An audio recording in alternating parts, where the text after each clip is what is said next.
Another brick fan with a Harry Potter set. This is Hogwarts, Room of Requirement. This is set 76413. It was released in March 2023. It has 587 pieces, 5 minifigures. It cost about $50 when it was released. This is a remake of a Room of Requirement set number 75966, which is released in 2020, so just 3 years ago, which was a much smaller set at 192 pieces. This set is definitely much taller. I think it's a little narrower. We'll set these sets side by side here in a little bit. Like the other one, this one is modular, so it can be included in the Hogwarts castle as well. And it has 3 stories, as you can see, that all come apart. Well, the top comes apart on this one. The 2 stories are actually connected together, so you can only take off the roof pieces there. The kind of that tower on the one side and the roof there, the tower on the right and then the roof on the left will come off, but everything else is connected together. There are 5 minifigures, as I mentioned, and this orange dragon-like creature, which they're calling a fire fiend. And we'll take a closer look at all of those here in just a minute, but let's go ahead and zoom in on the levels of this particular model right now. In order to make this model a little easier to look at, I took off the top part, so we'll examine this first, and then we'll take a look at the 2-story section. So just starting really small here, this is just a little build with a tower that is connected via a little Technic pin here on the side, so it does tend to move, so you got to kind of keep that aligned there. And then it's just a very simple kind of open grid 8x8 plate here. The roof is on a little bit of a slant to allow, on these pieces connected with Technic pins to allow it to kind of give you that slant. Done in that sand green, which is kind of the color they've been using over the last couple of years for the roof pieces. I like this little tower section. I like how this window is developed with the arches here in the front. Then a couple of arched windows and then another arch in here. So there's really 4 arches.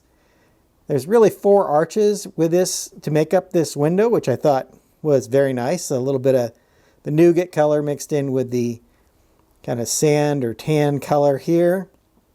I like seeing these curved decorative railings used on the sides here. This again is a stud on the side construction. It only has 1 pin, but then it has these 1x2s with the little bar on them that fits into that little gap there, which keeps that from moving too much. You could actually put another pin right here and keep it from moving. There is a book in here, and as you can see, probably there is a very nicely detailed sticker there with a scroll. A couple of railings here. Looking down below is actually a little sink in here, a little pearl gold sink, and you can see the inside of that window I was talking about. Little arch pieces on the sides, which are pretty common for these builds, at least in the last couple of years. Looking at the main part of the build, you can see that it's a 2-story building that has these very nice doors. There are 8 stickers on these doors, 4 on each door. So there's 2 on each side and then 2 on the back. So there's 4 stickers per door, which was actually a little frustrating, but those turned out okay. And then these wall sections here are designed to slide. So since this is the Room of Requirement and only shows up in times of need, these wall sections close up to allow that door to be hidden. Now, they are just a little bit too small. You can still see that little gap right here on the sides. So you have to get them lined up just right. Now, they did do a very good job. I like the way these walls were designed with this gap here and this other rail piece. So this rail only doesn't extend the full length. It's only above the door, so to compensate for that, they use these smaller rail pieces, and then these pieces that have the gap in them that fits right in there, so it holds it in place. So those walls move out of place, and then you can open the doors and enter into the room of requirement. I do like this kind of brown arched way up above it here. There's some hallway lanterns or hallway flames that light the hallways, apparently. Nice big window, again, elaborately designed with these decorative railings. There are Hogwarts banners here on each side. So you can see those two Hogwarts banners there, which, as you might expect, are stickers. Then there's pins all along the side here. I just threw these in, but that would allow you to connect, and there are connection points on both sides of the model so that it'll connect to other Hogwarts castle models that we've gotten over the past couple of years. Taking a look on the inside of our room of requirement, as you can see, there is a whole bunch of junk, for lack of a better word. This is kind of the version of the room of requirement where everybody goes to hide stuff. So there are a couple of stickers here on the inside right here. So this is a Cornish pixie kind of sneaking out from a crack in the wall. And then there's like an eagle or bird trophy, I guess, or statue here in this corner. This does have some hinges on it. So if I take this piece off and I can open this up, and now you can see kind of a more open look for this room of requirement. There's a couple of brooms here. So those were, as I recall, there was a broom chase kind of through the room of requirement after the Fiendfire was released. But let's start over here on the left-hand side and take a look at the different pieces. So there's a record player here. It's kind of a brick-built record player. I thought it turned out quite nicely there. A little record player with this shifter piece to indicate the record, a little speaker in yellow there. There's a stack of junk here. So a bunch of different boxes kind of all stacked up using jumper plates to make them kind of offset and very precarious looking. I like how they did this chair with those legs. And then here is the diadem, of course. The diadem in this case is just put on this little clear piece with a post so a minifigure can hold on to it, or that it can be attached somewhere. So that is all kind of precariously stacked up there. Some jumper plates back here so it fits inside the model. Back in the back here, there's this little goblet that is in the in that glass. These just kind of snap back into place back here. On the right side, we have some more kind of junk here. We have a candle that's out. We have a helmet here on this little stand. We also have this little stack of boxes, larger boxes, maybe a cabinet. There's a cabinet here where you could put something in there, like a book perhaps. If I recall correctly, Harry stowed the Half-Blood Prince's book inside one of these cabinets in the room of requirement. We got a Cornish pixie up here. Very nice mold. These were the Cornish pixies that Gilderoy Lockhart tried to use in Defense Against the Dark Arts pretty ineffectively. So we've seen this mold around for a few years. Still nice to get these. We got another one, I believe, in the Ravenclaw House banner set from this year as well. Inside of this box, they've actually got a tooth piece, so maybe that's a fang from the basilisk, perhaps.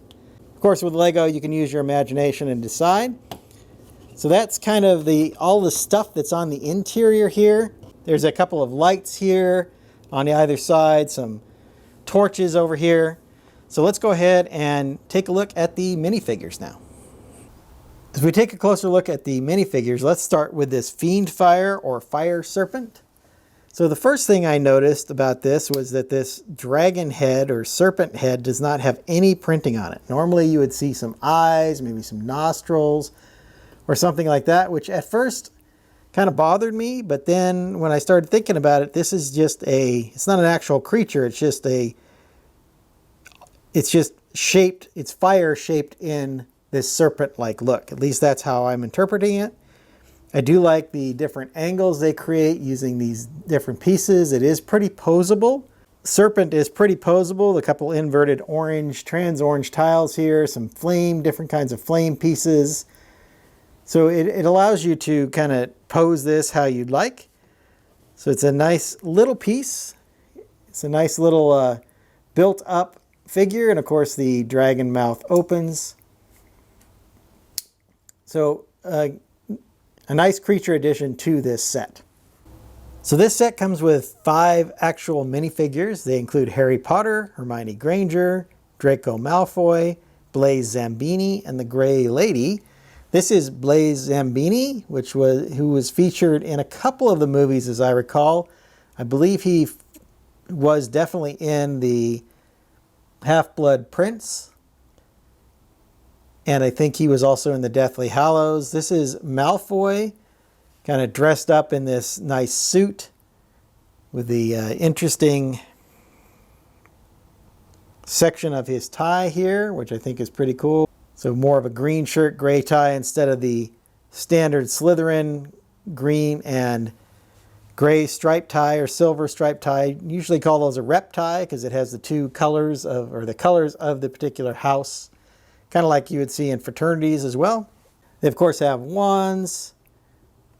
Malfoy's using the same yellow hairpiece, blonde hairpiece, and this small hairpiece for the kind of close cut hair for Blaise Zambini. The backs are just a little bit of detailing here on the back, on the suit jacket and on the sweater. I do like the striping in the Slytherin colors, of course, back here. No side printing on either of these figures. Here we have our next 3 figures. This is, of course, Harry Potter, Hermione Granger, and the Grey Lady. The Grey Lady was the one that helped Harry determine where the diadem was. This is the 3rd ghost we've gotten, because we have gotten Nearly Headless Nick before, and of course Moaning Myrtle.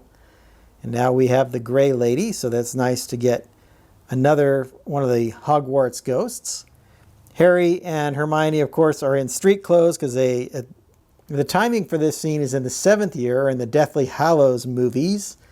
And Harry and Hermione were not attending Hogwarts at the time, so they wouldn't be in student robes. They're in their street clothes. I think those turned out really nicely. Harry's got this kind of nougat colored jacket with the dark blue zip up underneath there. And then Hermione's in this green and pink ensemble here.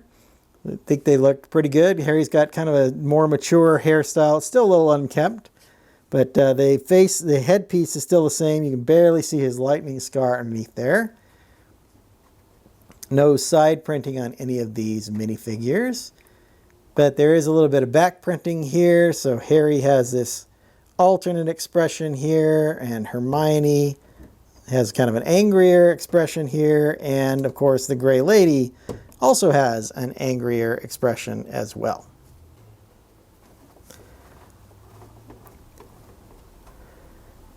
So there are all 5 minifigures and the fire serpent.